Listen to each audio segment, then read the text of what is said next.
നമസ്കാരം. Hello guys.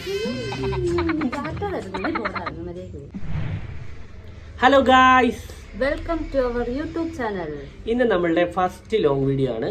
നമ്മൾ community പോസ്റ്റിൽ ഇട്ടിട്ടുണ്ടായിരുന്നു ഒരു Q&A ആണെന്ന്. നമുക്കപ്പോൾ Q&Aയിലേക്ക് പോയാലോ? അതിനു മുന്നേ ആദ്യമായിട്ട് നമ്മുടെ ചാനൽ കാണുന്നവരെല്ലാം നമ്മുടെ ചാനൽ സബ്സ്ക്രൈബ് ചെയ്യുക, ലൈക്ക് ചെയ്യുക, ബെല്ലൈക്കൺ അമർത്തുക. അപ്പൊ നമുക്ക് വീഡിയോയിലോട്ട് പോയാലോ? ഗോ.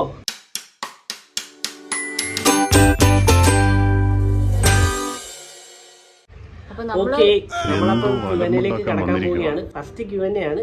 രണ്ടുപേരുടെ ഭാഗത്തുനിന്ന് എന്തായാലും മിസ്റ്റേക്ക് കാണും. അതെ, നമ്മുടെ ഫസ്റ്റ് വീഡിയോ ആയതുകൊണ്ട് നമ്മൾ കുറച്ച് ആർട്ടിഫിഷ്യാലിറ്റി ഒക്കെ തോന്നും വീഡിയോയ്ക്ക്. പക്ഷെ എല്ലാവരും ക്ഷമിക്കുക. ഫസ്റ്റ് വീഡിയോ നമുക്ക് ഇനി ഇംപ്രൂവ് ചെയ്യാം. അതെ, നമുക്കപ്പോ ഫസ്റ്റ് ക്വസ്റ്റ്യനിലേക്ക് പോവാം. അതിന് മുന്നേ നമ്മൾ ചോദിച്ചേക്കുന്ന ക്വസ്റ്റ്യൻ എന്ന് വെച്ചാൽ ഞങ്ങളെ കുറിച്ച് നിങ്ങൾക്ക് എന്തെല്ലാം അറിയണമെന്നതിനെ കുറിച്ചാണ് നമ്മളൊരു Q&A ഇട്ടിരുന്നത്. അപ്പൊ നമ്മുടെ സബ്സ്ക്രൈബേഴ്സും അല്ലാത്ത കുറെ ആൾക്കാരൊക്കെ കുറച്ച് കമന്റും കാര്യങ്ങളും ചെയ്തിട്ടുണ്ട്. അതിൽ നിന്ന് നമ്മളൊരു കുറച്ച് ക്വസ്റ്റ്യൻസ് മാത്രം സെലക്ട് ചെയ്തിട്ടാണ് ഇപ്പോൾ ഇത് ചെയ്യാൻ പോകുന്നത്. നമുക്കപ്പോൾ വീഡിയോയിലോട്ട് പോയാലോ? ഫസ്റ്റ് ക്വസ്റ്റ്യൻ നമ്മുടെ ക്രിയേറ്റീവ് ഹട്ട്സ് ബൈ ഗായു എന്ന് പറഞ്ഞ ഒരു അക്കൗണ്ടിൽ നിന്നാണ്. നമ്മുടെ സബ്സ്ക്രൈബർ ആണ്, നമ്മുടെ ലൈവിലൊക്കെ വരുന്ന ഒരാളാണ്. ആള് ചോദിച്ചിരിക്കുന്നത് നിങ്ങളുടെ രണ്ടുപേരുടെയും നിക് നെയിം എന്താണെന്നാണ്. എന്റെ പേര് ഇവളിട്ടിരിക്കുന്നത് കൊച്ചു എന്നാണ്. നമ്മള് റിലേഷൻഷിപ്പിലായിരുന്നപ്പോ തൊട്ട് ഞങ്ങൾ ആ പേരാണ് യൂസ് ചെയ്തോണ്ടിരുന്നത്. ഇവളെ ഞാൻ മാളു എന്നാണ് വിളിക്കുന്നത്. എന്റെ വീട്ടിൽ വിളിക്കുന്ന മാളു എന്നാ. അപ്പം അങ്ങനെ മാളു. അപ്പം രണ്ടാമത്തെ ക്വസ്റ്റ്യൻ ചോദിച്ചിരിക്കുന്നത് മിറാക്കിൾ ബ്യൂട്ടി വ്ലോഗ് എന്ന് പറഞ്ഞൊരു ചാനലിൽ നിന്നാണ്. അതും നമ്മുടെ സബ്സ്ക്രൈബർ ആണ്, നമ്മുടെ ലൈവിലൊക്കെ വരുന്നതാണ്. അപ്പൊ ആള് ചോദിച്ചിരിക്കുന്നത് നിങ്ങളെ കുറിച്ച് അറിയാൻ താല്പര്യമുണ്ട്, പറയാമോ എന്നാണ്. എന്റെ പേര് ആഷിഖ്. എന്റെ പേര് സാന്ദ്ര. ഞങ്ങള് കോട്ടയത്ത് നിന്നാണ്. ഞങ്ങൾ പഠിച്ചിരിക്കുന്നത് ഇന്റീരിയർ ഡിസൈനർ ആണ് ഞാൻ. ഇപ്പൊ വർക്ക് ചെയ്യുന്ന ഞാൻ മാത്രമേ ഉള്ളൂ. ഞാൻ ഇന്റീരിയർ ഡിസൈനർ ആയിട്ടും വർക്ക് ചെയ്യുന്നുണ്ട്, സൊമാറ്റോ ബോയ് ആയിട്ട് ഇപ്പൊ ഓടുന്നുണ്ട്. ഇവള് ജോബൊന്നും ഇപ്പൊ നോക്കുന്നില്ല. അപ്പൊ ഞങ്ങൾക്ക് ഒരു ബേബി ഉണ്ട്. ബേബിയുടെ പേര് ഐസം ഹനാൻ എന്നാണ്. അപ്പം അവന് വേണ്ടി തൽക്കാലം ഇപ്പൊ ഞാൻ ജോബിന് പോകുന്നില്ല. ഓക്കെ, അപ്പൊ അടുത്ത ക്വസ്റ്റ്യൻ ചോദിച്ചിരിക്കുന്നത് ക്രിയേറ്റീവ് ഹട്ട്സ് ബൈ ഗായുവിൽ നിന്ന് തന്നെയാണ്. യൂട്യൂബ് ചാനൽ തുടങ്ങിയപ്പോൾ റിലേറ്റീവ്സിന്റെ ടോക്സ് എന്താണെന്നാണ് ചോദിച്ചിരിക്കുന്നത്. അങ്ങനെ ടോക്സ് ആയിട്ട് എന്റെ ഭാഗത്ത് എന്തായാലും ടോക്സ് കാണും. പിന്നെ അത് നമ്മുടെ ചെവിക്ക് അധികം വന്നിട്ടില്ലെങ്കിലും അങ്ങനെ കേട്ടത് 2-3 പേരുടെ അറിയുന്നേ ഉള്ളൂ. 2-3 റിലേറ്റീവ്സ് ഇങ്ങനെ പറഞ്ഞു എന്നെ അടി കാണിക്കുന്നത്, വേറെ പണിയില്ലേ, അങ്ങനെയൊക്കെ 2-3 ടോക്സ് വന്നിട്ടുണ്ടായിരുന്നു. അല്ലാതെ നമ്മളിപ്പോ അങ്ങോട്ട് യൂട്യൂബ് ചാനലിലേക്ക് മുന്നോട്ട് പോകുമ്പോൾ ആരും നമ്മളെ കുറിച്ച് അങ്ങനെ പറയുന്നത് കേട്ടിട്ടില്ല. നമുക്കതൊരു വിഷയമേ അല്ല. ഓക്കെ, അടുത്ത ക്വസ്റ്റ്യൻ അപ്പോൾ ജാഷ എന്റർടൈൻമെന്റ് എന്ന് പറഞ്ഞ ചാനലിൽ നിന്നാണ്. അതും നമ്മുടെ സബ്സ്ക്രൈബർ ആണ്, നമ്മുടെ ലൈവിലൊക്കെ വരുന്ന ആളാണ്. രണ്ടാൾക്കും ഏറ്റവും ദേഷ്യം വരുന്ന കാര്യം എന്താണ്? ഓക്കെ, എനിക്ക് വരുന്നത് ഇവളുടെ ഭാഗത്തുനിന്ന് എനിക്ക് വരുന്നത്, ഇവളോട് ഞാൻ കഴിക്കാൻ പറഞ്ഞു കഴിഞ്ഞാൽ ഇവള് നല്ലപോലെ കഴിക്കത്തില്ല. അത് ഹെൽത്ത് നല്ലപോലെ നോക്കാനും പറഞ്ഞു കഴിഞ്ഞാൽ അവളത് ശ്രദ്ധിക്കത്ത് പോലുമില്ല. മരുന്നാണെങ്കിൽ പോലും എല്ലാത്തിനും നമ്മൾ പുറകെ നടക്കണം. അതാണ് എനിക്ക് ഏറ്റവും ദേഷ്യം വരുന്ന ഒരു കാര്യം. നിന്റെയോ? എനിക്ക് ഏറ്റവും ദേഷ്യം വരുന്ന കാര്യം എന്ന് വെച്ച് കഴിഞ്ഞാൽ എപ്പോഴും ഫോൺ തോണ്ടിയിരിക്കുന്ന കാര്യം. ചില സമയത്ത് നമ്മൾ എന്തെങ്കിലും സീരിയസ് ആയിട്ട് സംസാരിച്ചാൽ പോലും ആ ഫോണിൽ ഇങ്ങനെ മുഴുകിയിരിക്കും. അതെനിക്ക് ഏറ്റവും ദേഷ്യമുള്ള കാര്യം.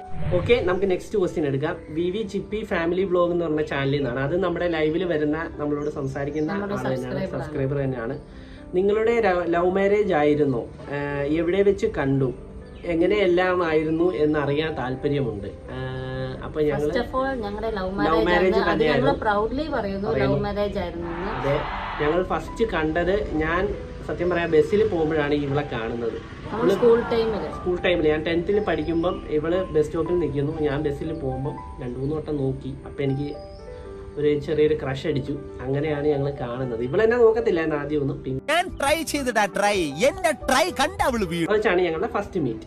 പിന്നെ കുറെ ആൾക്കാർ ചോദിക്കുന്നുണ്ട് നമ്മൾ ഇന്റർകാസ്റ്റ് മാരേജ് ആയിരുന്നു. ഇന്റർകാസ്റ്റ് മാരേജ് ആയിരുന്നു. ഞാൻ മുസ്ലിമും ഇവള് ഹിന്ദുവാണ്. ഓക്കെ, അപ്പോൾ ചില പ്രശ്നങ്ങളൊക്കെ കാണും കേട്ടോ. കാരണം എന്താ വെച്ചാൽ നമ്മുടെ വീട് റോഡിന്റെ സൈഡിൽ തന്നെ ഓട്ടോടെ ബഹളാണ് എന്ന് ചെയ്യാന. ഓക്കെ, ക്രിയേറ്റീവ് ഹട്ട്സ് ബൈ ഗായിൽ നിന്ന് തന്നെയാണ് അടുത്ത ക്വസ്റ്റ്യൻ വന്നിരിക്കുന്നത്. ആൾക്ക് ഞങ്ങളുടെ കാര്യം എല്ലാം അറിയണമെന്ന് താല്പര്യമുണ്ട്. ആള് ആദ്യം ചോദിക്കുന്നത് ഏജ് ആണ്. അപ്പോൾ എൻ്റെ ഏജ് 27, ഇവളുടെ ഏജ് 26. പിന്നെ യൂട്യൂബ് ജേർണിന്നും കൂടി ചോദിച്ചിട്ടുണ്ട്. ഞങ്ങളുടെ യൂട്യൂബ് ജേർണി എന്ന് വെച്ചാൽ വളരെ രസകരമാണ്. ഞങ്ങൾ കൊറോണ ടൈമിലാണ് യൂട്യൂബിന്റെ, ഞങ്ങൾ പറഞ്ഞില്ലേ ആ സമയത്ത്, കഴിഞ്ഞ സമയത്ത് ഞങ്ങൾ ഇത് തുടങ്ങി. എല്ലാവരും തുടങ്ങി. അപ്പൊ ഞങ്ങള് പതുക്കനെ ഇങ്ങനെ വെളിയിൽ ഇറങ്ങാൻ പറ്റുന്ന ചാൻസിലെല്ലാം വെളിയിൽ ഇറങ്ങുമ്പോൾ അതൊക്കെ ഷൂട്ട് ചെയ്യുക, അങ്ങനെ ഇടുക. അപ്പം വ്യൂസ് ഒക്കെ 10-15 ഒക്കെ വെച്ച് കയറിയ പിന്നെ ഒരു 1K 3K ഒക്കെ അടിച്ച് ആദ്യത്തെ 2-3 പേരിലൊക്കെ അടിച്ച് കഴിഞ്ഞപ്പോൾ നമ്മൾ ഓർത്ത് സെറ്റ് നമ്മളൊക്കെ അത് കഴിഞ്ഞ് പിന്നെ ഞങ്ങളൊരു 5-10 വീഡിയോ ആയിട്ട് ഒരു വീഡിയോ ഇട്ട് കഴിഞ്ഞപ്പം 100 വ്യൂസ്. അപ്പം പോയി കയ്യിൽ പോയി. ഞങ്ങൾ പറയും ഇനി നിർത്തിയേക്കാം, മടുപ്പാണ്, നമ്മളൊന്നും പറ്റത്തില്ലെന്ന് പറഞ്ഞാൽ അന്ന് ഞങ്ങൾ അവിടെ സ്റ്റോപ്പാക്കി. അത് കഴിഞ്ഞ് ഞങ്ങൾ ഇത്രയും നാൾ കഴിഞ്ഞപ്പോഴാണ് ഓരോ യൂട്യൂബിന്റെ കാര്യങ്ങൾ അറിഞ്ഞ് വന്നപ്പോഴാണ് ഇതിലിങ്ങനെ ആയിരുന്നു, നമ്മളെ ഒരു കയറ്റമുണ്ട് ഒരു ഇറക്കം ഉണ്ടെന്നുള്ള കാര്യം മനസ്സിലായത്. അങ്ങനെ ആയി കഴിഞ്ഞപ്പോൾ നമ്മൾ വീണ്ടും മുന്നോട്ട് ഇറങ്ങിയിരിക്കുകയാണ്. പക്ഷെ ഇനി ഞങ്ങൾ പുറകോട്ട് പോകാനുള്ള ചാൻസ് വളരെ കുറവാണ്. ഞങ്ങൾ എങ്ങനെയാണെങ്കിലും മുന്നോട്ട് വരാനാണ്, നിങ്ങളെല്ലാം സപ്പോർട്ട് ഉണ്ടെങ്കിൽ ഞങ്ങൾ മുന്നോട്ട് വരാൻ തന്നെയാണ് തീരുമാനിച്ചിരിക്കുന്നത്. അതെ. അപ്പൊ നമുക്ക് അടുത്ത ക്വസ്റ്റ്യനിലേക്ക് പോവാം. അത് ജാഷ എന്റർടൈൻമെന്റിൽ നിന്ന് തന്നെയാണ്, നമ്മുടെ നേരത്തെ ചോദിച്ച ആള് തന്നെയാണ്. രണ്ടാൾക്കും പരസ്പരമുള്ള നെഗറ്റീവും പോസിറ്റീവും പറയാമോ എന്നാണ് ചോദിച്ചിരിക്കുന്നത്. നെഗറ്റീവ് എന്തെന്ന് വെച്ച് കഴിഞ്ഞാൽ, ഇവളുടെ നെഗറ്റീവ് എന്തെന്ന് വെച്ച് കഴിഞ്ഞാൽ ഇവൾ ഓവർ ടെമ്പർ ആവും. ഇപ്പം എന്തെങ്കിലും ഒരു കാര്യം ആരെങ്കിലും പറഞ്ഞാൽ പോലും ഓവർ ടെമ്പർ ആവുന്നതാണ് എനിക്ക് ഏറ്റവും നെഗറ്റീവായിട്ട് തോന്നിയത്. അല്ല, അത് എനിക്ക് അത്ര എനിക്ക് റിയാക്ട് ചെയ്യാൻ തോന്നുന്ന കാര്യങ്ങൾക്ക് ഞാൻ റിയാക്ട് ചെയ്യും. എനിക്ക് അത്ര ഫീൽ ചെയ്യുന്ന അല്ലെങ്കിൽ എനിക്ക് ദേഷ്യം വരുന്ന കാര്യങ്ങൾക്ക് മാത്രമേ ഞാൻ അങ്ങനെ ടെമ്പർ ആവും. പക്ഷേ എനിക്കത് ഭയങ്കര, കാരണം എന്താണെന്ന് വെച്ചാൽ ആ ഒരു കാര്യത്തിന് അത്രയും ടെമ്പർ ആണോ എന്നുള്ളൊരു ചിന്ത വരും. കാരണം അത് അത്രയും ടെമ്പർ ആകേണ്ട ആവശ്യമില്ല എന്നുള്ളൊരു ചിന്ത വരും. അതാണ് എനിക്ക് നെഗറ്റീവായിട്ട് തോന്നിയത് കേട്ടോ. ഇനി നിനക്ക്? ഇവന്റെ കാര്യത്തിൽ എനിക്ക് നെഗറ്റീവായിട്ട് തോന്നുന്നത്, എല്ലാവരും ഓവറായിട്ട് ട്രസ്റ്റ് ചെയ്യും. അത് പല കാര്യത്തിലും അവന് തന്നെ വിനയായിട്ട് വന്നിട്ടുണ്ട്. അതെനിക്ക് ഭയങ്കര നെഗറ്റീവായിട്ട് ഞാൻ പറയും. എല്ലാവരും അങ്ങനെ നമ്മൾ കണ്ണും പൂട്ടി വിശ്വസിക്കരുത്, ആരാ എന്താന്ന് അറിഞ്ഞ്. ഇപ്പം നമ്മൾ അത്രയ്ക്ക് നമ്മൾ വിശ്വസിക്കുന്ന ആൾക്കാരെ പോലും നമുക്ക് ഇനി വിശ്വസിക്കാൻ പറ്റാത്ത കാലം. അങ്ങനെ നമുക്ക് ഒത്തിരി പണിയും കിട്ടിയിട്ടുണ്ട്. അതുകൊണ്ട് ആ ഒരു സ്വഭാവം എനിക്ക് ഇഷ്ടമായി. ഇനി നമുക്ക് പോസിറ്റീവ് പറയാമോ?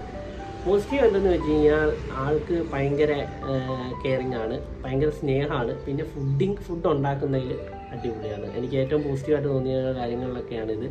എനിക്കും പറയാനുള്ള പോസിറ്റീവ് അത് തന്നെയാണ്. ഭയങ്കര കെയറിങ് ആണ്. ഇപ്പം എല്ലാ കാര്യത്തിലും ഭയങ്കര ഹെൽപ്പിംഗ് മെൻറ്റാലിറ്റി ഉണ്ട്. പിന്നെ എന്നെ എല്ലാ കാര്യത്തിലും എനിക്ക് സപ്പോർട്ടീവാണ്. എന്നെ പുറകോട്ട് വലിക്കുമല്ലോ. എന്തൊരു കാര്യം പറഞ്ഞു കഴിഞ്ഞാൽ ഇപ്പം എനിക്ക് ചെയ്യാൻ ഇഷ്ടമില്ലാത്ത കാര്യത്തിൽ പോലും എനിക്കതൊരു മോട്ടീവ് ചെയ്ത് എന്നെ മുന്നോട്ട് കൊണ്ടുവരാൻ നോക്കും. അപ്പോൾ നമുക്ക് അടുത്ത ക്വസ്റ്റ്യനിലേക്ക് പോകാലോ. മെഫ് വേൾഡ് എന്ന് പറയുന്ന ചാനലിൽ നിന്നാണ്, നമ്മുടെ ലൈവിലൊക്കെ വരുന്ന ആള് തന്നെയാണ്. നമ്മളോട് ഒത്തിരി കമ്പനിയായിട്ട് ഒത്തിരി ഹെൽപ്പ് ചെയ്താണ്, ഒത്തിരി കാര്യങ്ങൾ പറഞ്ഞു തന്ന ഒരു ചാനലാണ്. യൂട്യൂബിനെ കുറിച്ച് നമുക്ക് ഒത്തിരി അറിയാത്ത കാര്യങ്ങളൊക്കെ പറഞ്ഞു തന്നൊരു ചേച്ചിയാണ്. അപ്പോൾ ആ ചേച്ചി ചോദിച്ചിരിക്കുന്നത്, നിങ്ങളുടെ ലവ് സ്റ്റോറി അറിയാൻ ആഗ്രഹമുണ്ട്, കണ്ടുമുട്ടിയത് എങ്ങനെ? അത് നേരത്തെ ചോദിച്ചൊരു ക്വസ്റ്റ്യൻ തന്നെയാണ്. ലവ് സ്റ്റോറി കുറെ പേര് ലൈവിൽ ഞങ്ങളോട് ചോദിച്ചൊരു ഇതാണ്. നമ്മുടെ ലവ് സ്റ്റോറി ഇത്തിരി ലോങ് ആണ്, പറയാൻ ഒത്തിരി ഉണ്ട്, പറയാൻ സമയം കിട്ടത്തില്ല. കാരണം അത്രയും കാര്യങ്ങൾ അതിൻ്റെ അകത്തുണ്ട്.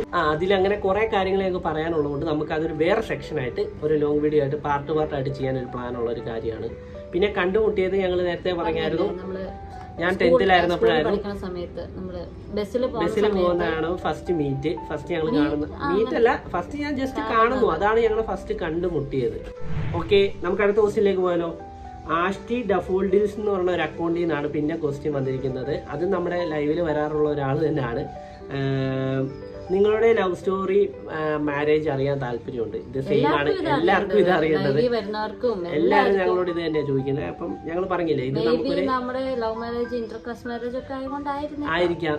അപ്പം ഞങ്ങൾ അതിനെക്കുറിച്ച് വിശദീകരിച്ച് പറയുന്നുള്ളൂ. നിങ്ങൾ എല്ലാവരും അത് കാണണം. അപ്പം നിങ്ങൾക്ക് എല്ലാവർക്കും മനസ്സിലാവും. നമ്മുടെ ഈ Q&A സെക്ഷനിൽ നമ്മളെ ലാസ്റ്റ് ക്വസ്റ്റ്യൻ ആണ്. അക്ഷയ് അച്ചൂസ് എന്ന് പറഞ്ഞാൽ നമ്മുടെ ഒരു ഫ്രണ്ട് തന്നെയാണ്, നമ്മുടെ ഒരു ലൈവിൽ വരുന്ന ഒരു ഫ്രണ്ട് തന്നെയാണ് ചോദിച്ചിരിക്കുന്നത്. നിങ്ങളുടെ കാര്യത്തിൽ പേരൻസ് ഒരു തടസ്സമായി നിന്നിരുന്നു, നിങ്ങൾ അതിനെ എങ്ങനെ അതിജീവിച്ചു എന്നാണ് അക്ഷയ് ചോദിച്ചിരിക്കുന്നത്. അതെ, ഞങ്ങളുടെ കാര്യത്തിൽ പേരൻസ് രണ്ട് വീട്ടുകാരുടെ ഭാഗത്തുനിന്നും ആദ്യം ഭയങ്കരമായിട്ട് തടസ്സമേ ഉള്ളായിരുന്നു ആദ്യം. കാരണം ഒരു ഇന്റർകാസ്റ്റ് മാരേജ് ആയിരുന്നു ഞങ്ങളുടെ. അപ്പം അതനുസരിച്ച് കുറെ തടസ്സങ്ങൾ ഞങ്ങൾ നേരിട്ടിട്ടുണ്ട്. അവിടെ പ്രായമായിരുന്നു, ഞാൻ 17 വയസ്സ് അവിടെ തൊട്ടാണ് ഇത് വീട്ടിൽ അറിഞ്ഞത്. പിന്നെ നമ്മൾ അത്രയും നാളും ഇത് വീട്ടുകാരെ അറിഞ്ഞിട്ടുമുണ്ട്. ഞങ്ങൾ ഇതങ്ങ് മുന്നോട്ട് കൊണ്ടുപോയത്. അത് കാരണം എന്താണെന്ന് വെച്ച് കഴിഞ്ഞാൽ ഞങ്ങൾ അവിടെ സ്ട്രോങ് ആയതുകൊണ്ട് മാത്രമാണ് ഇന്ന് ഇതിപ്പോ നമ്മളിങ്ങനെ ഒന്നിച്ച് നിൽക്കുന്നതിന്റെ ഞങ്ങൾ സ്ട്രോങ് ആയിട്ട് നിന്നുകൊണ്ടാണ്. രണ്ടുപേരെ ഭാഗത്തുനിന്നും നമ്മൾ അതുപോലെ സ്ട്രോങ് ആയിട്ട് നിന്നുകൊണ്ടാണ് മുന്നോട്ട് കൊണ്ടുപോയത് കൊണ്ട് മാത്രമാണ് ഇന്ന് ഇതിപ്പോ ഞങ്ങൾക്ക് അതിജീവിച്ച് ഞങ്ങൾക്കൊരു ജീവിതം തുടങ്ങാൻ പറ്റിയത്. ഓക്കെ, അപ്പൊ നമ്മുടെ ക്വസ്റ്റ്യൻസ് എല്ലാം ഇവിടെ തീർന്നിരിക്കുകയാണ്. നമ്മളൊരു 10 ക്വസ്റ്റ്യൻസ് ആയിരുന്നു സെലക്ട് ചെയ്തത്. അപ്പൊ റിപ്പീറ്റ് ആയിട്ടുള്ള ക്വസ്റ്റ്യൻസ് ആണ് എല്ലാം ചോദിച്ചത്. അപ്പൊ എല്ലാവർക്കും ഉള്ള ഒരു ഉത്തരം ഞങ്ങൾ തന്നിട്ടുണ്ടെന്ന് ഞങ്ങൾ വിശ്വസിക്കുന്നു. ഇനിയും നമുക്ക് കുറേ ക്വസ്റ്റ്യൻ നിങ്ങൾക്ക് ചോദിക്കാനുണ്ടെന്ന് അറിയാം. നിങ്ങൾ ചോദിക്കുന്ന പോലെ നമ്മൾ ഇനിയും ഒരു Q&A സെക്ഷൻ നമ്മൾ ഇനിയും ചെയ്യുന്നതാണ്. പിന്നെ ലവ് സ്റ്റോറി നമ്മൾ ഇതേപോലെ തന്നെ വേറൊരു സെക്ഷനായിട്ട് ചെയ്യും. പാർട്ടായിട്ടായിരിക്കും ചെയ്യുന്നത്, ലോങ് ആയതുകൊണ്ട്. അപ്പോൾ അത് നിങ്ങൾ കാണണം. അപ്പോൾ ഇത്രയും നേരം ഞങ്ങളുടെ വീഡിയോ കണ്ട എല്ലാവർക്കും താങ്ക്സ്. പിന്നെ ഇനിയും നമ്മളെ സപ്പോർട്ട് ചെയ്യണം. നമ്മള് തുടങ്ങിയിട്ടല്ലേ ഉള്ളൂ. എല്ലാവരും നമ്മളെ ഇനി സപ്പോർട്ട് ചെയ്യുക, നമ്മുടെ വീഡിയോസ് ഒക്കെ കാണുക. പിന്നെ ഈ വീഡിയോയിൽ എന്തെങ്കിലുമൊക്കെ പോരായ്മകൾ ഉണ്ടെങ്കിൽ നിങ്ങൾ അതൊക്കെ ഒന്ന് ക്ഷമിച്ച് തരിക. കാരണം ഞങ്ങളുടെ ഫസ്റ്റ് ഈ ചാനൽ തുടങ്ങിയിട്ട് ഇപ്പം ഞങ്ങൾ 2-3 ലോങ് വീഡിയോ ട്രൈ ചെയ്തിട്ടുണ്ടെങ്കിലും ഞങ്ങളുടെ ഇപ്പം തുടങ്ങിയതിൽ ഞങ്ങൾ ഫസ്റ്റ് ലോങ് വീഡിയോ ആണ്. അതിൽ കുറേ പോരായ്മകൾ ഉണ്ടാവും. നിങ്ങളതെല്ലാം ഒന്ന് ക്ഷമിച്ച് ഞങ്ങൾക്ക് സപ്പോർട്ട് തരിക.